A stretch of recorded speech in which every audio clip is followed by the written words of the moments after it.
ప్రపంచ దేశాలకు ఆ విపత్తు వస్తే పోవడమే తప్ప తప్పించుకునే మార్గం లేదు.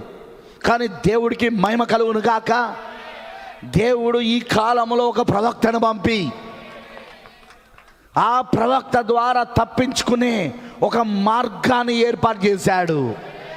ఈ ప్రవక్త వచ్చి దేవుడు ఏర్పాటు చేసిన తప్పించుకునే మార్గాన్ని మనకు తెలియజేశాడు ఈ రోజున.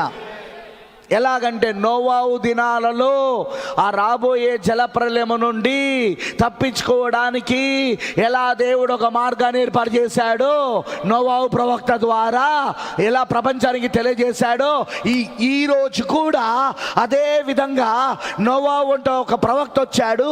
అతని పేరే విలియం మ్యారన్ బెన్హామ్. అతను చెప్పిన వర్తమానము నిన్ను ఈ ఉగ్రత నుండి తప్పించగలదు, ఈ డూమ్స్ డే నుండి నిన్ను తప్పించగలదు.